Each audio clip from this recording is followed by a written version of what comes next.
Just left the barbershop, and you know the barbershop discussions. And this was the first time where I couldn't relate. I've never heard so many men, married men, complain about their wives and women. They were talking about they don't trust them. If they die, the stuff going to the kids or to other family members. It's just wild. The thing is that most people, a lot of guys are really desperate. Like personally, I've never settled to a fault, to be honest with you, right? Look like a fucking Harry Potter character. Um, I never settled, but I know guys who settled and they hate their wives. And the reason why they hate their wives is because their wives represents their failure. Their wives represents them settling, you know? And I'm like, hey, I can't even relate to none of this, to be honest. I love my wife. My wife is amazing. I trust her 1,000%. But then I asked the question, and it got real quiet. I said, hey, man, why y'all marry these women y'all don't like? Why y'all bury these It women? got real quiet. Ooh. So that's my question. Why y'all marrying women y'all don't like?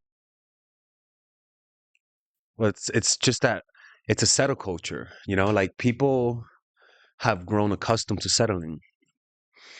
You know, happy wife, happy life, happy wife, happy life. That's kind of like that mentality explains it all. That as long as your wife is happy, sacrifice your own happiness. You know, as long as there's no drama, that's what matters.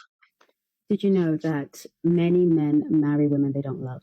They marry you because of many reasons. Perhaps there was pressure. Maybe you got pregnant, or his family were pressuring him to marry, and you seemed the decent one. Or maybe the pressure was coming from you. Some men marry because they're selfish. They don't really believe marriage is going to stop them from enjoying their best lives. Some men marry because they think they love you. Some marry because all their friends have gotten married and they're left out and they need to find somebody who makes sense. And only a few truly marry because their hearts are invested. When we are marriage hungry and we are prepared to do whatever it takes to get the ring, we become victims. We make ourselves victims. We walk into the perfect position to be married for the wrong reasons. And when we finish and come to the other side of an unloving marriage, we're broken. Because a woman's soul needs to be loved in exactly the way a man who loves a woman loves. Wholly, completely. What a lot of men won't tell you is that they care a lot about what their family and friends think of their partner. Exactly. There you go. Now she's So talking. instead of doing what would genuinely that earlier chick was boring as hell. make him happy, they do what is going to impress other people, only to cheat on that woman with the woman that they would really like to marry. Or maybe okay. Or maybe he's with a woman who is pretty, but he's only with her because she is pretty. But she is freaking annoying. She's super dramatic. She doesn't stop bothering him. And because of that, he kind of hates her, right? Sometimes they're with them because they depend on the woman. Maybe the woman has that special talent and he's with, ladies and gentlemen, let me tell you something, man. Father Alex is about to make a confession. Make sure no one's watching. Well, when the dog is over there, does he count people? Hey, what are you showing on your butt? Enzo, Enzo, Enzo, Enzo. um, there was this one girl I told you about, the Russian, that I hated her, but we were friends with benefits. Like, I did not like her because she was so annoying, but I was with her because special talents, right? When you are exceptionally beautiful, come from a rich family, or have special talents, or know people, or have money, there's a higher likelihood you're going to end up with someone who resents you for them needing you and are still with you. You know, like it's wild how that works. I kind of knew this, but I didn't know this was a trend. You know. Then they'll be married for a while, complain about being miserable because they're not really attracted Why do I look so freaking white and shiny right now? What the hell? to that woman. She's boring. They don't have anything in common. They have two different sex drives. This myriad, this laundry list of things that he knew good and well going into that marriage and could have avoided if he had just married the woman that he loved. The perfect time to be single and free.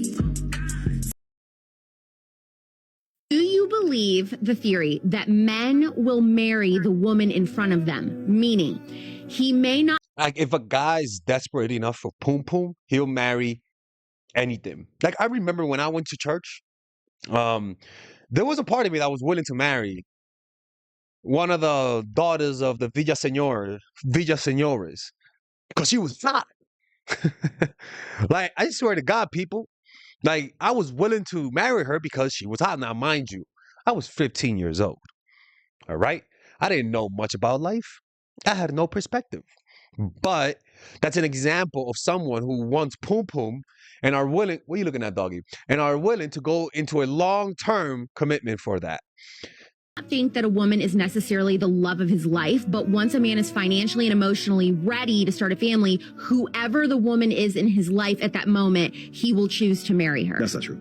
No, here's what happens. Okay, Steve Wilco, all you the have to fuck? do to capture a man the rest of his life is actually stimulate his hormone response. Testosterone is a very aggressive hormone. Here's what happens, ladies. You don't realize this. Your femininity attracts a man, not your aggressiveness. Do you understand that the minute that you are aggressive with a guy, what's his aggressive response?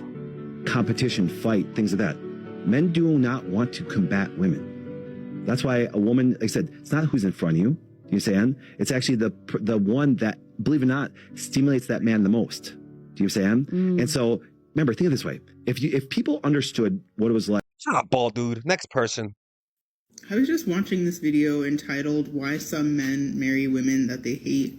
And I already figured this out on my own, but it's just so disheartening to like actually hear people talk about it and hear men talk about it. A lot of men will marry women that they don't actually like. I think it's a lot more common than people realize that men end up with women they don't actually like. And it could be because the guy is just ready to get married and the woman happens to be there at the time, so he chooses her. Or maybe he likes what she does for him or the way that she makes him look. I think in the end, that's Yeah, what... the way that she makes him look is actually so... It's funny, right? Because I was expecting her to say that the way that she makes him feel, but really is the way that she makes him look. Dude, that's wild. That to me is... Which shows you that it's not about love, a lot of these guys. In fact, the problem is that some people just don't know how to love. Some people never had a good example about what it is to be loved, about what it is for somebody to appreciate you. I'm trying to speak more clearly, people. Causes a lot of people to end up resenting their partner. It's because maybe they didn't actually love them in the first place, and they probably shouldn't have gotten married. Or at least that's the case for a lot of men, where I feel like for women, we're socialized since we're children, basically, that we're going to fall in love with this magical prince. He's going to sweep us off our feet, and we're going to get married and live happily ever after. But that's just in the movies. It's not real life. I can't tell you how many men Oh, God, I could tell this girl's going to be annoying. I have personally met who are in relationships with women that they low-key can't stand. And you might be wondering, why are they with these women then? Why are they with them? Why are they wasting their own time? Is that Melissa? I'm going to tell you why. Usually it's because of something called the sunk cost fallacy. Ah, Jesus. I could tell she fucking Googled that shit today, man. I could tell. Which implies that the more time you spend investing in someone or something, the more likely you are to want to continue investing because you're already deep into that investment. So for example, if someone's like been with someone for 5 years and they're no longer in love, they'll be like, but I've spent 5 years with this person. Instead of saying, 5 years. but I could have a lifetime left with someone who I'm in love with and not be selfish toward this person and let them find their great love too. But they're like, no, I've already spent 5 years. So I'm going to continue because I'm 5 years deep. Or they got in the relationship for the wrong reasons. Maybe it was all about initial attraction and there was really no exploration of like, are we compatible? Do we have shared values? The important stuff. Why am I making this video? Because it's so important that you pick your partner wisely. And you can tell that the guy is only choosing you for other than love You can sense it. There's something off. There's a distance. He's willing to commit, but even in his commitment, there's a certain emotional distance. You feel hot and cold behavior despite the fact that he's verbally reassuring you. You know, it's that distance you can't put into words, but you could easily like lie to the partner about what they're feeling. Like, I know you feel that I'm distant, but I'm not. A lot of the times is because they're with you for other reasons. They're not with you because they really love you. They're with you because they're tolerating you. They're with you because you make them look good. But at the same time, because they don't really like you as much, you feel like a negligence. You know, I could promise you men with a lot of money who date younger women who are there for only his money, they might feel that disconnect. And I tell people like that whenever you feel emotional distance, you have to step away from people like that. Even if they love you, that type of love doesn't help you. In fact, it hurts you a lot more. That you also lean into things like red flags if you see them. If someone's not treating you right, or they show you that, you know, they treat you like an option, they show you that they're not really in it, have enough self-respect to walk away and have faith that you might find someone better. You will find someone better. Yeah. What do you guys think? Comment and follow me for more. I also think the idea that something is better than nothing is the driving force behind why there seems to be so many men dating women they don't really like and then resenting her for being what he doesn't like, because either he can't obtain the woman he wants or he doesn't feel confident enough to go after. Damn, this girl has a freaking beautiful jaw. The woman he wants. And so he decides having a woman is better than having no woman. But because she's only there because he can't go after the woman he wants, she becomes symbolic of what he perceives as a personal failure. He feels stuck and trapped by her, even though he actively decides. Yeah, it's almost like when people have kids they don't love, right? You represent my failure. You represent the fact that I didn't have freedom. In fact, you look like your dad. Why are you looking at me like that, you little weirdo? Just exist, mommy. Why are you gonna be looking at me like that? I didn't have to look at my dad. You know, like, it's like they're mad at themselves, and so they hate you because you represent their mistake. To be with this woman. Why is she and then when only you pair that with the having fact that a lot of women are deciding to stand 10 toes down on standards, going, hey, either you meet this or I'm just going to be single. It makes sense that they're so pissed off about women having standards. Because why would this woman that I don't want and that I think I'm better than and that is my backup have standards and not want me? Now he's extra mad. I can't have the woman I want and I can't have my backup. And then also it's breaking their own logic of just settle for me. I settle. You should settle. You're not better than me and I settled. So yeah, like, dump this idea that something is better than nothing, be it a job or relationship or whatever. If you're with someone like that, people, you can't tolerate that type of behavior, you know, because that will eventually corrode your self-esteem. Staying with someone who you know is settling for you. You just can't, you know, you just cannot.